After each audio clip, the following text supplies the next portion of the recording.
Good afternoon, welcome to this edition of The High Ground, the Air and Space Power Association podcast, specifically looking at defence capabilities. You know, the government wants to make defence the foundation of growth for this country. How are we going to do it? We've got a great opportunity today to look at one of our national success stories, a global leader in the manufacture of ejection systems, ejection seats. It's Martin Baker. Steve Roberts is our guest today. It's particularly poignant because both Greg and I are veterans. We both had our lives saved by these ejection seats. So first of all, thank you and a very warm welcome to you, Steve. Thank you.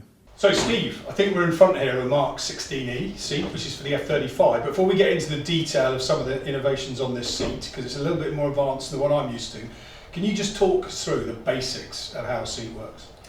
Well, firstly, the pilot would put the seat into arm, and like most seats, the pilot pulls the firing handle, and there's a two-action pull on this. That starts a train of events. The first thing that happens is ballistic gas moves along the underside of the bucket. The inertia reel starts retracting the body. We have a new device we call the neck protection device, and these side air beams will deploy to capture the head. As we look at the back of the seat, the seats now are electronically controlled. So the electronic sequencer, as we call it, and the sequencer is at the back, has its own power supply, shown in blue.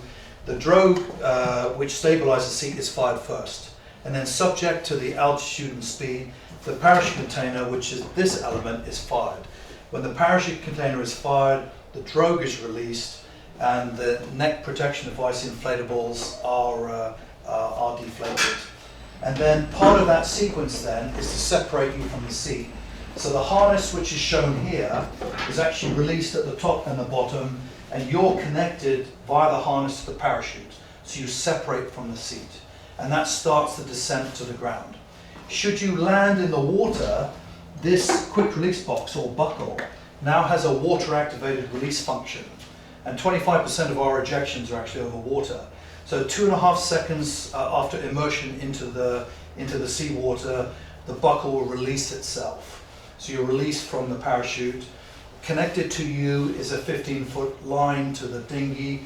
The dinghy would have automatically inflated. The pilot pulls the dinghy towards them, gets into the dinghy and starts the post-ejection sequence. And the dinghy, of course, is what you've been sat on the whole time. Yeah, so this is a survival kit that you're sitting on. It's a hard shell. It's a hard shell with a soft pack. So the soft pack has a beacon, it has water flares, has a life raft and a life raft inflation unit. So that probably took about 30 seconds to explain, but from pulling that handle to being in a parachute, how long? So, in the quickest mode we have, which is mode 1, the immediate mode, you are on a parachute in about 0.55 of a second. From the time you pull the handle to the parachute inflation. It is the quickest there's ever been. So for the latest range of seats, mode 1, it's 0.3 of a second to deploy after you're outside the cockpit. It's about 0.55, 0.56, which is phenomenally quick. It's a blink of an eye. Yeah, incredible. So Greg and I would have spent a lifetime on ejection seats, and there was a lot of anecdotal stories before we actually ejected, that people pulling the handle, slight delay, them looking down going, has it all gone, and then you go. You're still out of the aircraft in about 150 milliseconds. So if your brain can respond to 150 milliseconds, then you might. You are talking about very special people here, Steve. These very, very special people, if they can recognize 150 milliseconds. We interview a lot of ejectees. Some have no recollection of even up to half a second on a parachute. Some think they've seen every 10 millisecond step. Ejection seats have been around for several decades now. Have they changed? Because Greg's ejection was one of the challenging ones in a way, because it was a 0-0. What was your story for your ejection? Yeah, I had an engine failure at Pembrey Range and force landed to Swansea Airport, which turns out quite short, isn't it? It is too short by about 1,000 feet. So I hit the fence doing about 70 knots, and I could see a forest in the distance. Actually, it wasn't that far away, and I decided that time was to get out and just pull the handle, and the rest is history. And ended up literally alongside the aircraft almost.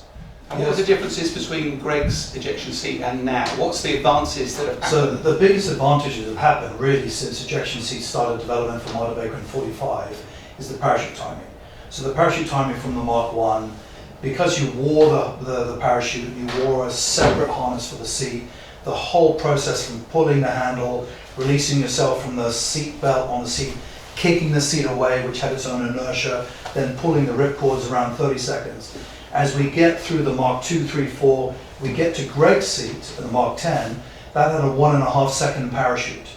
You know, so now if we fast forward beyond your Mark 12 into this Mark 16 or the Mark 18, that mode 1 parachute's gone down to 0.3 of a second. The rate of descent, I think, was something, I don't know about your experience, but it felt a lot quicker coming to the ground under the parachute. And it was only afterwards somebody said to me, you do realise this isn't a sports parachute, it's designed to save your life. It's not. And somebody once said that the speed we hit the ground was as if you jumped off the top of a double-decker bus, that's the speed you'd hit the ground. And you sort of went, it's not like these James Bond step off a London bus. You were coming down pretty quickly because there wasn't a big area, a big volume to pack the parachute in the first place, but you can pack a lot more parachute into a smaller space, can't you? Yes, so the diameter of the parachutes for your 2 different seats has got bigger. So this is 7.2 meters. It's a bigger parachute. You quite rightly say we're packing in a smaller volume. That's why we pressure pack it. But also the parachute timing is key. Parachute timing is how you escape the ejection at low risk. And that's why we use electronics now, because and we don't rely on having a manual handle for the pilots in the backup. We also have automatic backups to the electronics as well. So from the time you pull the handle to the time you land in the water or on the land, it is totally automatic. I solved the problem. I landed in a horse bush, which broke my fall. Come on, tell us your story. Well, I landed in a field. Yeah, mine was in Germany. So unlike Greg, who was a problem on the ground, mine was 2.5 miles up. The engine, we had a big fire blazing, I didn't know it, behind. Eventually you're gliding, and the Harrier didn't glide very well. It was like a, Buzz Lightyear falling with style. But the ground suddenly starts rushing up to meet you, and it's time to get out. I landed on a ploughed field, which was fantastic. But my enduring memory, though, was I'd spent 4 years, I think, before that, flying the Jet Provost. And we were, you told me off earlier, but we used to call them bang seats because they were just basically, you pulled the handle, a bomb went off, and it crushed you. And you could lose a half an inch of height for every ejection. We were benefited from one of the evolutions of your seats, because the rocket seats, because I didn't lose any height, I don't think you did either, and we were saved from some nasty injury. It was a really good example of the innovation, I think, that you brought in with the rocket seats. So the JP4, JP5 had a Mark IV seat, as you quite rightly say, it's all cartridges, no rocket motor, but still the acceleration and the rate of change of acceleration much higher on those early seats. When we get to your Mark 10 or your Mark 12, it has calmed down. We've still got the velocity we need to clear the fin and do the 0-0. When you get to the even later seats, the Mark 14, the Mark 16, the Mark 18, acceleration has come down even more while maintaining that velocity, and the big guy has got even heavier. There is a big difference actually, because you smashed your aeroplane to smithereens. Yes. I saved mine, and it flew for another 15 years, happily, at Valley, until a naval officer jumped out of it again. So my aeroplane was ejected out of twice. When we ejected, I don't know about your story, but my medical officer wanted to test my back and injections, and in the end, I remember his name, but I won't say it on the podcast, but he agreed that if I could still beat him at squash, that I'd probably fit to fly. So a load of painkillers later, and I did. But it took a while to get back flying again. Nowadays, it seems that happens a lot quicker because the seat is protecting the pilot a lot more. The interesting thing is aeromedical science has really moved on. So you as an ejectee now, you might have a CT scan, MRI, X-rays. You also have the intangibles. You will also have a mental stress test. You will have some centrifuge tests. All of that will make the aeromedical community look at you uniquely about going back to fly fast jet. It has changed. I mean, my day, I think I was the first one to jump out of us too, but I did have an X-ray at Swansea Airport, but then managed to get back in time to get to the bar at 5 o'clock on a Friday afternoon. I went to the board of inquiry on the Monday. I came off my bike on the way there and hurt my leg, limped into the board of inquiry and said, "How's your leg, Greg?" I said, "Well, actually, sir, I've just come off my bike." Anyway, they then cleared me and I flew on the Tuesday morning. F-35B now has auto-eject, so we've integrated auto-eject just for the F-35B, and that's only for that model, not for the others, and it's really up to 240 knots and it's up to 2,000 feet, and for certain pitch rates and pitch angles, in case that aircraft gets into that case. And those conditions would mean the pilot would not have time to react to such a big pitch, downward pitch, because he or she would be through 90 within 0.6 of a second. And all the work's been done is pilot reaction times can't beat 0.9 of a second. So F-35B in that particular failure case has a system that will kick in automatically for very high pitch rates at low level. So that was so when we had the Harrier and you were hovering at 70 feet, when they looked if you had an engine failure at that point, how quickly you'd have to pull the ejection handle before you were outside seat limits, and you just basically ride it in. And we had a couple of pilots who did and broke their backs doing it, and it was so tight a margin that I defy anybody to be able to recognise it. So that's technology that's saving lives, isn't it? So what was interesting about F-35, it sits on two plumes of air, a cold and a hot one, but they're along the axis of the aircraft. So if you lose your lift fan at the front, you actually have a Catherine wheel in which the aircraft is pitching down. But it pitches down so fast, if I'm at the hover, you have no time to look at all the cautions and alerts coming up, see the earth moving, and grab the handle, which is why they put in the system for just this tiny, tiny part of the envelope and only for the turbo. So the other thing that we didn't talk about was that, again, for people who are not used to ejection seats, when you pull the handle, it is very much dependent on the speed, the height, the environment of the aircraft, how quickly you come under the parachute, isn't it? So this thing actually thinks before it actually throws you out, because you're a low-speed case like Greg, you need to get out quickly under the parachute as fast as possible. Well, this is why the electronics now sense the acceleration, integrate that into velocity. We sense the temperature and the pressure to get altitude, and the sequencer will work out what are the optimum parachute timings. Because connected with the parachute timings are also deflation of the neck protection device, release of the drogue, and separation from the seat. So if you were at 40,000 feet, you wouldn't want to be under the parachute at 40,000 feet for ages, would you? So we hold you in the seat, so you would be strapped into the seat, fully restrained, arms, legs, torso, even the head, and you'd be coming down face first on the drogue to get you quickly down into breathing altitude. And we've got different barometric altitude settings, but we have to get you below 25,000 feet where the oxygen is rich enough to breathe. That would be a scary. I wonder what you'd feel like as a, Well, as a pilot. You're plummeting. You're still on the seat going. We interviewed the Typhoon test pilot who injected at 42,000 feet, and I showed him the test video that we did when we were testing the seats, and again he relived that. So again, for that Typhoon seat, the barometric altitude is 5,000 meters or 16,400 feet. So he was 30 or 40,000 feet face down, the twin-seater, and they were both face down coming through, and he described that the cloud's coming up. He can't really go anywhere because he's fully restrained, and he's hoping that everything's going to work. The cloud came up, you've gone through the altitude, poof, he's on a parachute. I think you bring up a really important point there, because Sean and I know this intimately. You know, we're putting our lives in your hands and the seat hands, and yet we are trusting that everything in there that's going to work, knowing that this might have been manufactured 10 years ago and is still going to function as designed. It's quite an incredible story, isn't it? This has been an amazingly successful company, but it's been around for a few decades now. What on earth got the company started in ejection seat systems? Well, the short version is James Martin came over from Northern Ireland in 1929 and basically started this site here in Denham in Middlesex. 5 years later, in 1934, he turned it from an engineering company into an aircraft company, the Martin Baker Aircraft Company, and he started this company with Valentine Baker. He was a famous World War I fighter pilot, and he was also teaching the royal family how to fly, so he was very much a character. So James Martin, the then engineer, and Valentine Baker was the pilot. They developed 5 different aircraft, the MB 1, 2, 3, 4, 5. Sadly, Valentine Baker died in 1942 flying the MB 3. And by 1945, Martin Baker had developed probably the finest piston aircraft with a 2,500 shaft horsepower counter-rotating piston engine called the MB5, at the point that the aircraft were transitioning to jets. In those days, the Ministry of Aircraft Production basically doled out the contracts and told industry which way to go. I mean, during the war, we did all sorts of balloon cutting and other systems you can find on our website.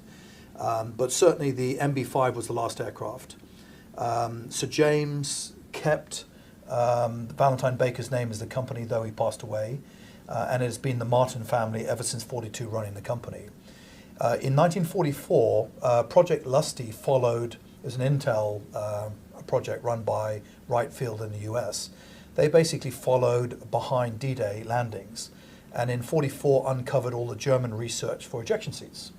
They called it the Schleuderschlitz. And the ejection seat technology was very interesting to the West, as they knew that gas turbine technology was coming up, aircraft was going to get faster, ejection seats were needed to eject at higher speed. The Germans had over 60 ejections recorded during World War II. So this intel came back to the West. It went to 20 Western companies. In the UK, it was Martin Baker and ML Aviation. In the US, it was Republic, North American, Boeing, Lockheed, yada, yada, yada. And pretty much the ejection seat became standard equipment for the aircraft primes, like a pump or undercarriage would be. They thought we could build our own ejection seats. And then the Ministry of Aircraft Production asked Martin Baker to switch from prototype aircraft to looking at ejection seats with ML Aviation, which is not far from here. ML stopped, and Martin Baker had been doing nothing but ejection seats since 1945, culminating in our first live ejection test in 46 and our first live ejection in service in 1949. And then up to last Friday, we're at 7803. So we're very proud to have saved the lives of all those aircrew, plus the following generations that come as a result of them surviving. And that's all we do. So 95% of our business is ejection seats. 5% are the crash-worthy seats that go in helicopters, special mission aircraft like the Boeing P-8. Those seats don't eject, they attenuate energy as the aircraft hits the ground through a controlled manner. And that's all we do. And we're very proud to support 106 air forces in 84 countries. And we have divisions and licensees around the world doing that. But it's full on, and we are very busy. So how on earth as you said, the idea of ejection seats, that idea has been shared internationally. So how is it that Martin Baker, a British company, a private company, has managed to secure, you've got over half global market share now, you are the most successful ejection seat company in the world. What's the secret to that success? Well, there are four ejection seat suppliers in the world. There's Zvezda, the Russian supplier. They pretty much look after all the MiG and Sukhoi aircraft that are operational. You've got a Chinese company looking after the Chinese aircraft. And then in the West, you have Collins and Martin Baker. And for us, we've been successful because we're a test-based organization. We are able to compete.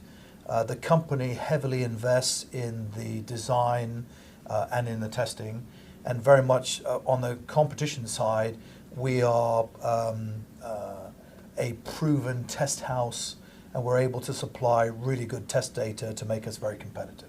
We talk about sovereignty when we talk about industry and defence, and Martin Baker has always been the provider for UK ejection seats, but you have to survive in the international marketplace. How challenging is it for a UK company fighting in the Western marketplace? Oh, it's incredible. I mean, people assume that we just get given the program, but we have to compete. So we compete as a fixed price supplier. So we take the risk by offering our seats at a fixed price, and any development programs funded by the customer at a fixed price. So we take all that risk.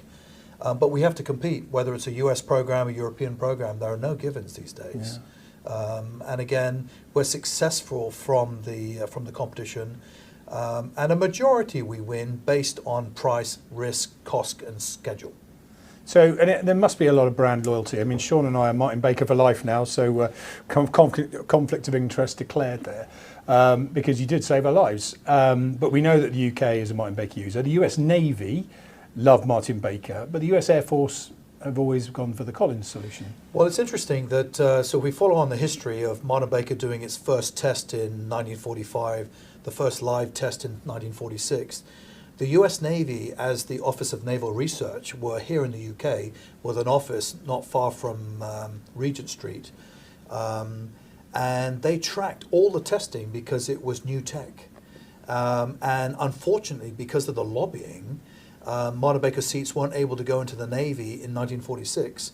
So it wasn't till after the Korean War when they found out that the competing American seats at that time needed an altitude of 2,500 feet, and they had a lot of fatalities.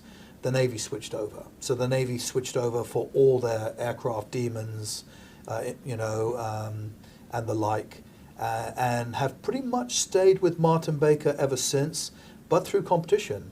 They have competed other US suppliers along the way, but we have over 3,000 ejection seats with the US Navy in the T6, F5, F-18, F-35 aircraft, T-45 as well. For the Air Force inherited a Martin Baker seat when the Air Force took the Navy Phantom. So this is circa 63. So Martin Baker's story with the Navy really started in 1958, May 58, when the Navy said enough of the fatalities, we need a seat that works with a higher performance. And in May 58, they switched over to Martin Baker. Our seat went in the Phantom, and the Phantom has our biggest record of over 2,200 lives saved. But then the Air Force took the Phantom as an act of Congress. Then the Air Force took our seat in 63.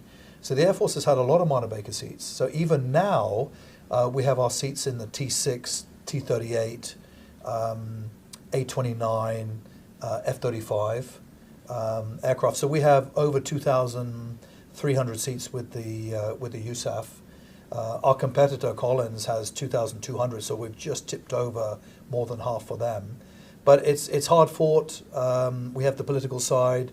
We have Martin Baker America. So we have 150 proud Americans supporting the U.S. fleet. But yeah, it's not a given. It's very cutthroat, but it's very competitive. So really, the operator gets the lowest risk, best schedule, lowest cost version. But again, very highly technical. So if you just take the U.S. Navy, we have 1,286 lives saved, and that's a really proud record. So overall, if you take the U.S. Navy, Marine Corps, and the U.S., we have 3,506 U.S. aircrew lives saved, and that's a big proportion of our 7,800. Yeah. So U.S. now is our biggest market with U.S. Air Force, Navy, Marines, and Guard, and then followed by the other countries. How do you manage with, because China is obviously fast approaching, it's investing a lot in its defence capability, it's producing a lot of military aircraft. They've famously invested in ejection seats, but they've always been good traditionally at copying Western stuff. And if you only look at the outside of the ejection seat, you're not going to actually understand the technology, the research, the testing.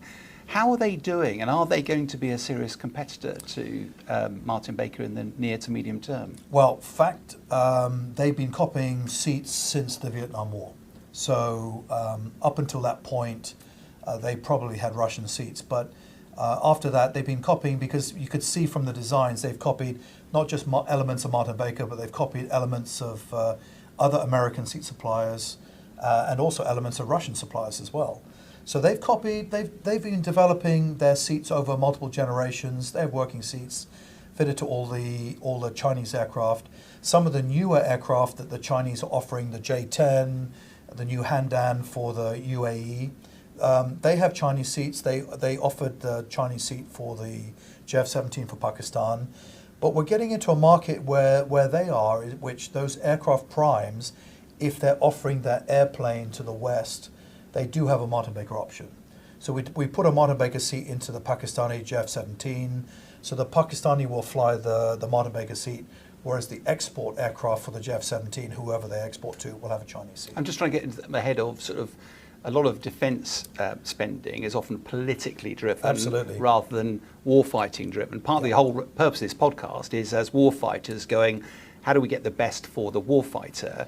And it does feel that we're not here to judge, but Martin Baker's been around for 80 years doing this sort of stuff now, has got a very proud record, and therefore, how do you combat that political nuance? Because that must be quite difficult to do. It's difficult. If you go back to 1995, Bill Clinton, as part of Glasnost, reached out to the Russians, and of course one of the things that the Americans felt they could work with the Russians were on ejection seats. That had a famous mid-air collision in the States. The Russians had ejected. So they started a foreign comparative test program looking at the Russian seats back in '95 with an aim to put them on F-35. And after a program that ran for several years, the American Air Force, US Air Force and the Navy concluded that actually it's not maintainable and the performance is too biased to high speed, when really most of our ejections are in the 100 to 300 knot area. So the West has had a serious look at the Russian technology. The West would never look at Chinese technology. However, for countries outside NATO and the US, for example, the Middle East, some parts of Southwest Asia, where Chinese aircraft could be considered, Martin Baker again would compete, and we would be an option for that Air Force to fit our seats into let's say a new Chinese trainer or a new Chinese fighter. But certainly dealing with the Chinese directly, we would never get an export license for. I mean, the challenge now, of course, it's not just an ejection seat anymore, is it? I mean, it's almost an integral part of the aircraft system. True. Yeah. So again, the seat is integrated into the life support system, helmet mounted display system, the aircraft warning system. It's really integrated, which means that we work with the prime heavily. And again, that would limit us being able to work with a Chinese supplier, because that probably wouldn't be allowed.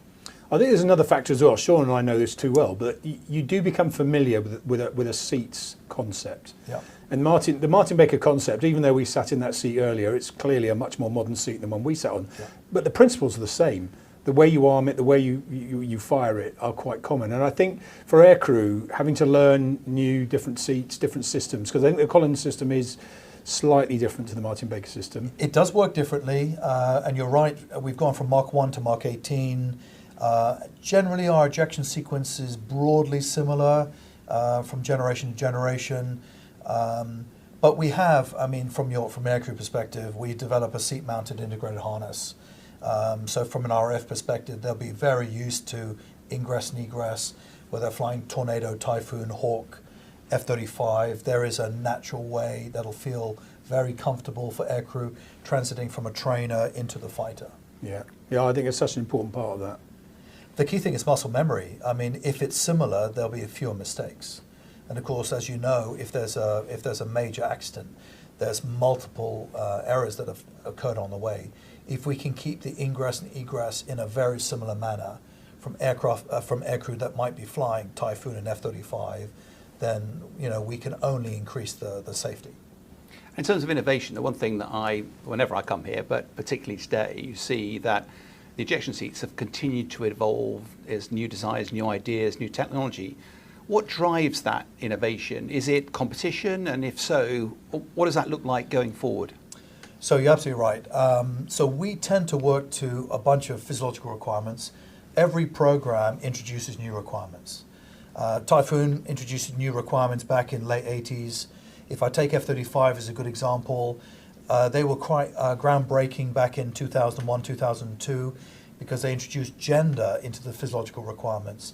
They made the person smaller, down to 103 pounds, 46.7, 1 meter 50, 4 foot 11, up to the very big 6 foot 8, 1 meter 98, 245 pound nude, 111 kilograms. So again, we've got smaller and lighter. So there's a seat for you now, Greg.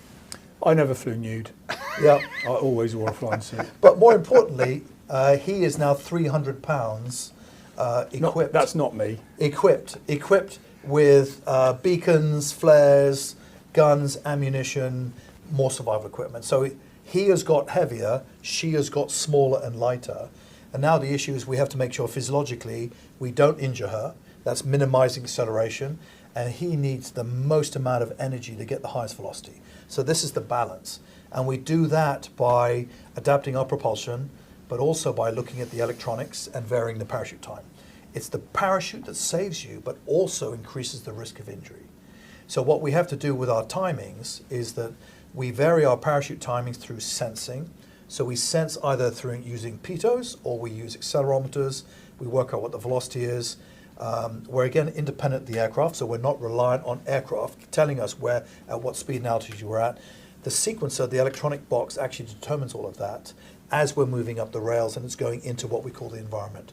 So the environmental sensing will happen really quickly, and then it'll work out The drogue will be fired, the drogue will be released, the parachute will be deployed, and the occupant will be separated as a function of time and altitude. So we have software in the sequencer that is working in 10 millisecond steps, going check, check, check, check, check, and then the optimum timing releases you from the seat as the parachute's inflated. So where's the next generation of that innovation going, and what are the sort of competitions that you think will be driving that? So currently we've evolved from the Mark 16 to the Mark 18. So there are probably 4 major competitions which are happening at the moment. The first one is there's a competition for the USAF on the next generation ejection seat. There's a proposal that's due to replace all the seats in the F-16 and F-22. And what that brings in is new physiological requirements. So we'll take a look at that. We've qualified recently a seat for the F-16 with very similar requirements. So, we'll be offering our latest Mark 18 seat. There's a new naval program called FAXX, sister competition to the Air Force NJAD. The FXX is an F-18 replacement.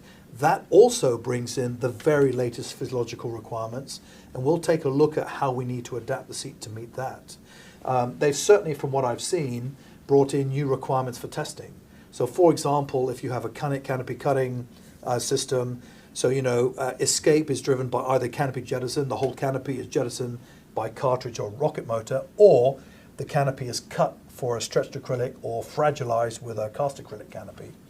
But now there are new test requirements that we have gel mannequins, and the gel mannequin is looking at where does the glass go. So now that's never happened before because people are really interested in the randomness of the glass pattern. So that's just an example of where the program's going to go. One of the challenges then is you obviously, there's only really a choice between 2.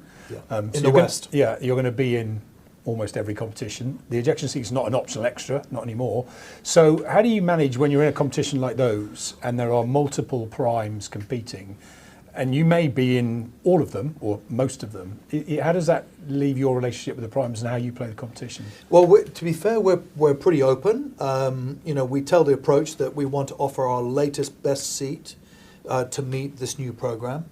And then industrially, depending on the country, the UK will want a seat built in the UK, the Japanese will want a seat built in Japan, the Americans will want a seat built in America, and that's why industrially that's important. But we're quite open to say to the primes that our approach is we truly are trying to get not just the highest technology that'll meet the requirements, but best value. And of course you have to hit the political of making sure you construct your product in the country that actually ticks the box of the prime. The prime will have requirements of where to build a plane. So a US program will expect a plane to be built in the US. But surely that's one thing I just don't quite understand. There was a lovely advert, wasn't there, for one of the car manufacturers, and it talked about people with a free-fall parachute. You can have a free-fall parachute that's a Rolls-Royce, it costs £2,000, guaranteed. Yeah. You can have one that's available from a rather cheaper supply, it's 500 quid, it's probably going to be all right. Which are you going to choose? And it just feels really odd. We spend so much money training our aircrew, so many years training. Surely this is less about politics, and surely it should be primarily about what's the best ejection seat for the warfighter. Yeah, I mean, it doesn't always pan out well, but we're a fixed price supplier, so we take the risk in terms of what we think the production price will be. And also, if there's a test program, that typically is a test program with a new aircraft, we'll put a fixed price for that testing, and we'll take the risk. We'll say we think it's going to cost X and so many months to do a program. We'll take the risk to do it. And then that's on us. We've done more than 250 development programs, so we're quite good at doing that, and very successful in doing that. You can't be a cost plus because that just drives. But I'm thinking less about the cost and more about the capability. Genuinely, if you want to get the best, yes, clearly price is. But I'm just wondering into the new options in the future. If we are going to genuinely drive growth and innovation through defence, how does the government engage? What support do not just Martin Baker, but companies need in this country to give us a better chance of winning some of these competitions outside the UK? So for us, winning outside the UK is about having good data, and good data is derived through testing. So part of our success is we have extensive test facilities both here at our facility at Chowgrove and the other facility at Langford Lodge in Northern Ireland. So the combination of all three facilities, whether it's environmental testing, testing of the ejection gun or catapult as subsystem, or ejection testing from our aircraft or down the track, we generate data and we go to the primes or the government, depending on how the competition is being run, and say this is the basis on which we're offering our product. So it's not subjective. In terms of the predictive, it's substantiated by good test data. So for us, the credibility is underpinned by test data. And the other angle is why you are still a private company, aren't you? Yeah. That's unusual in the defence space. Very much, yeah. Why do you think that's given you an advantage? Because you'd imagine that with all of these venture capitalists and everything else running around, that there's a lot more money available through companies that are not private, but yet you have been an incredibly successful example of a defence company. Why has that proved an advantage? Well, I think, okay, so the first thing is the family that runs Martin Baker have resisted attempts in the past. And they, through interest and professionalism, have kept the company going on ejection seat range. So we think we're just about competent on seats, and probably we wouldn't be as competent if we went off to do other things. So, and we've recognized as a company that you have to invest in the next product. So we're always looking at this innovation, but it's driven by these new programs. So whether it's FXX or it's UJets, or even GCAP. GCAP is coming along in the future. We will closely follow the requirements, and if there's R&D we need to launch, the company will invest in the R&D, looking at what systems, technologies, strategies, software, parachutes, propulsion, how do we need to adapt it to meet these requirements? But they're all driven by these new programs, and these new programs actually require investment. Fortunately, we're able to invest in these new designs, and actually most of the testing is carried out by the company itself. We see disruptors now in drone and AI technology. Is there a concern that there might just be a disruptor out there in this space, or is it just too difficult? Well, I mean, we've looked at the drones for some time in terms of will it affect us, but when we look at... I mean more of a disruptor to your business than what unmanned aircraft might mean to the ejection seat business. Although I think I heard someone say the other day, there's more money lost if you lose the processor, so you might need a little ejection seat to get the computer out. Well, we looked at Global Hawk years and years ago, and their view was we'd rather have actually automatic detonations so the bad guys can't recover the payload. Yeah. They didn't want us to recover the payload really nicely for it to land in enemy terrain. So they could pick it up. So they'd rather have a destruction system, an auto-destruct system, which other people, it's a very simple system that they can create. Yeah. So, we did propose when drones like Global Hawk did come up that we can really nicely save this $8 million payload with a parachute, and they said thank you, but no thank you. Steve, one of the ejections, obviously Greg hopped out of a Hawk. Hopped, yes. Yeah, but the Hawk's been around. I mean, it was not a new aircraft when you and I went through training, and we're relics now. They're looking at Hawk replacement now. Will Martin Baker feature in that? Will Greg's son's son going through flying training end up with a Martin Baker seat? So the RAF Hawk replacement is in that same clutch of 4 trainer competitions, including the Navy T-45, the Australian Hawk, and the Japanese T-4. So currently there are 4 bidders, active bidders, for those programs, which is the Boeing T-7, the Leonardo 346, a new startup, Sierra Nevada, new to this type of aircraft, and the Lockheed Martin KI-T50. So there's 4 competitors out there. We're in 3 of them. What's interesting is we're not in the Boeing T7, but we certainly are making our case that we have a more affordable, lower life cycle cost, technically higher, better product for the Boeing T7 for the RAF. And we're very proud that we have over 15 UK lives saved, and we'd want to continue that relationship with the RAF going forward. So when the RAF chief says, I want a Martin Baker seat, and the USAF chief says, I want a Collins seat, because that's what they're used to, how easy is it for you to offer effectively a part solution? So we had for the three other competitors, we have our seats or Mark 16 seats already flying. They could be given Mark 18s. We know the design. For the Boeing T7, we had our Mark 16 seat in the T7 PRJ, which is the production representative jet, the prototype. So again, for us to put a Mark 18 into the T7 is really easy. So the Air Force can have their Collins seat, and the Royal Air Force, should they require or request, could have a Montabaker seat as well. Yeah, that's a thing that impresses me, that you're not interchangeable, but it is. No, but we technically made sure that our Mark 18 seat will fit a T7 without causing Boeing to structurally change the aircraft. And it is as simple as just being able to fit in the space. It's more complicated than that, because you've got to fit in the space, attach in the right place, because we've got loads going back in the bulkhead. And then we have what we call an ISS, an inter-seat sequencing system, that fires the two seats. So we have to make sure we dovetail with that, so Boeing don't have to re-engineer the airplane, more cost, which they would pass on to the RAF. Of course, the RAF would want to pay that. So our job is to make it as easy as possible that should the RAF require a Montabaker seat for their Hawk replacement, that Boeing could put a seat in at little effort. Yeah. And what are the key, sort of, as a non-aerodynamics expert, as soon as you go supersonic, what are the unique challenges of ejecting into a supersonic environment? Well, the key thing is you need really good restraint. So if you look at the latest seats, the physiological requirements go all the way up to the maximum speed, which typically is 600 or 625 at very low level. So you're so close to sonic. The main thing is hitting that wind blast at that speed. It's around 1,600 pounds per square feet. And of course, if you are not restrained, arms, legs, torso, and head, as soon as you have movement, you can dislocate whatever's moving, the wrist, the knee, the shoulder. And then these days, it's about, escape and evasion. The ejectee has got to come down with that low risk of injury.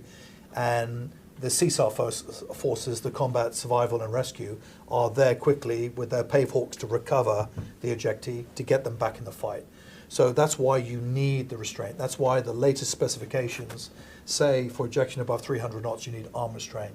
Did you know anybody who ejected at supersonic speed? Because Harry couldn't go supersonic. Well, I know I think there's at least one famous lightning case that did it, but I don't know of. Well, we have two famous ejectees, an F4 and a Mirage, Australian Mirage, that eject at 720 knots, and that's at that's at 45,000 feet. You know, we have the highest record is a Canberra at 52,000 feet. We have the famous then CASA Typhoon at 42,000 feet that inverted, and but that was at quite low speed. But yeah, the highest speed was 720 knots. We have two ejections, but that's so small.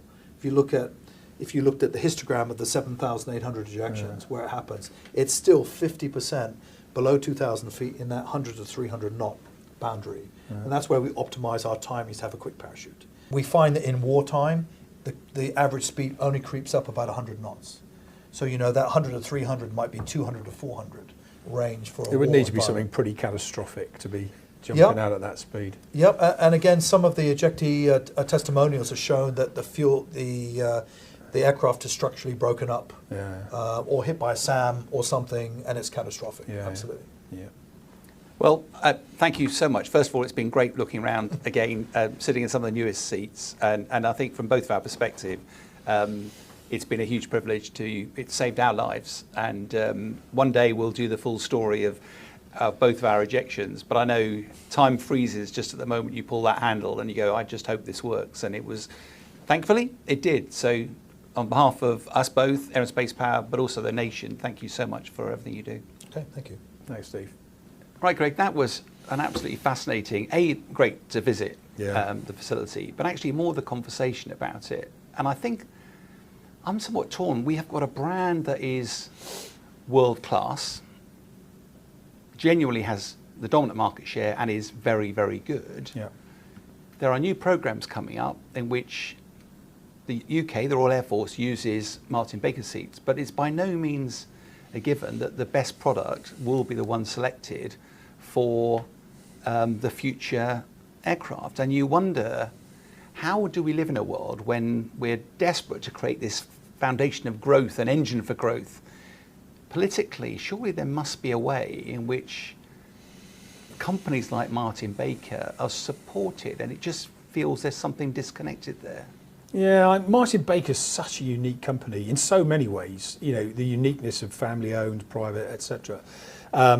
You and I have got an emotional attachment that will be there for the rest of our lives, and you can't ignore that. I mean, everyone needs to be conscious of the fact that we're a little bit biased because ultimately it saved our lives. They saved our lives. So good luck to them, you know, and much they deserve it. If they were a company that wasn't very good and was just struggling in the margins, you know, but it's British, come on, let it have a chance, then okay, fine, we might be criticised for pushing one thing over the other. They are world class. I mean, based on, you know, the success rate and the performance and how they've stayed ahead of the marketplace, how they've innovated, you cannot dispute that this is a company that is right at the cutting edge. We don't know enough about the Chinese and the Russians, but there's not a lot of evidence to suggest to the contrary. It's a kind of a no-brainer that they're going to win contracts within the UK. There's a brand loyalty there. We know them. Why would we not support them? Except, of course, they're only a bit part of the aeroplane system. So when you buy a overseas platform, and a lot of the competition for Hawk, for example, are overseas platforms, how do you get a UK system into an overseas platform like a Boeing now they're in 3 of the 4 competitors for Hawk, but they're not in the Boeing one, which has now got BAE Systems involvement. And, you know, I don't know how the betting market's going these days, but might now be viewed as a bit of a front runner. And yet the Air Force, the Royal Air Force, will be desperate to see a Martin Baker seat in that aeroplane. So it is challenging, but of course, Martin Baker know that if you want to win contracts in the US, 9 times out of 10, you need to build in the US. And maybe we'll insist on Boeing assembling their platforms here. I think that is the deal. No, I get it, but there's an interesting philosophical point here. Is I get the whole work share bit, and I get therefore that a company like Martin Baker may be the best, but actually to win contracts you may have to create jobs overseas. But actually, if we follow that to its logical conclusion, then we'll only buy stuff that's creating jobs overseas, and we'll only ever buy exporters. So, for example, buy a competitor's seat. We build it in this country because that creates jobs. We've got no IP. We've got no future investment. We're not generating the jobs. You come around Martin Baker, there's loads and loads of apprenticeships downstairs. When I certainly came 35 years ago after I ejected, I remember them all being old. Now, okay, I was younger then, but you only have to say that COVID, they lost a load of people out that just retired. And they are investing in people, in jobs, and that's where the innovation, technology, the production, I get it, that may go elsewhere. But if we lose some of that intellectual horsepower, surely that's really important. Absolutely true. And I think, you know, we don't look at this as a global challenge, but actually, you know, there are really only 2 competitors in the West. And let's be honest, we ain't going to go buying a Russian or a Chinese solution to this. So it's Collins or Martin Baker. And if, heaven forbid, we ever went down to a single supplier because Martin Baker wasn't supported, then that would be a loss to the international marketplace, not just to the UK, because, you know, a bit of competition is healthy, but also the fact that you've got a bit of redundancy.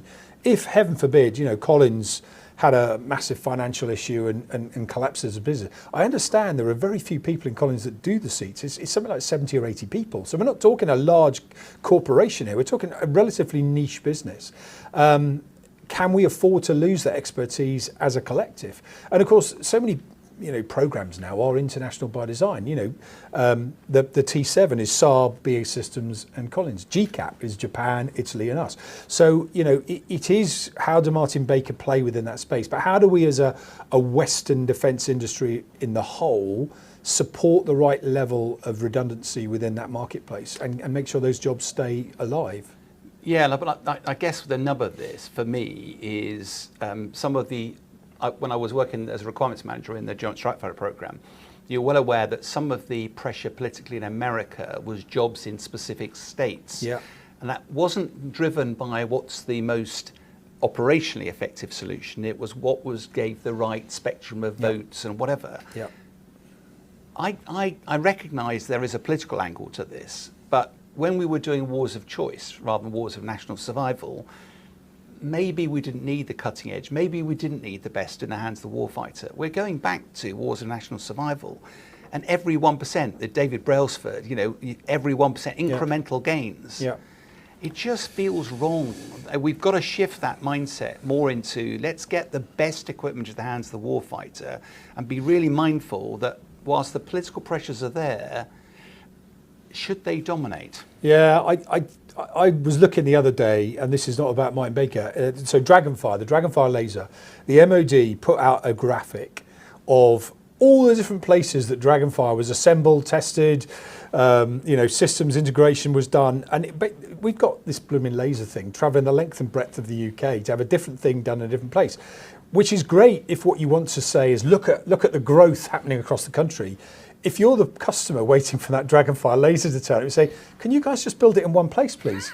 And save me some money. So there is a real dynamic here that I think if we're not careful, will create jobs all over the country or even all over the world. But actually, are we getting value for money? And we've just spent the day here. You could almost put a blanket over this factory. It is the size of a medium farm, in terms of its footprint. Doesn't go up very high, 1 or 2 stories. This is quite a small, unique business and does most of its work locally. So the bits it can't be bothered to go and get elsewhere because they're not made anymore, they make them here. So you've got a really good self-contained facility here. And yet we boast about the ability to put jobs here, jobs there. And now we've got 10 MPs being able to boast about jobs in their constituency. There's a real economic challenge here versus what looks really great when you're trying to make a political point versus value for money and, more importantly, capability for the warfighter. Yeah, I think it was just a privilege, though, to be back here. I said I'm acutely aware that for both of us, as you said, brand loyalty, it's very difficult when you're just about to pull the handle and you go, well, this has got to work. We've been in aeroplanes where we may well have had bits made by the lowest bidder. Ejection seats is not. No, I'm not suggesting for 1 minute that they're the expensive product. Actually, I gather they're quite competitive on price, but it's not an area you compromise on. No.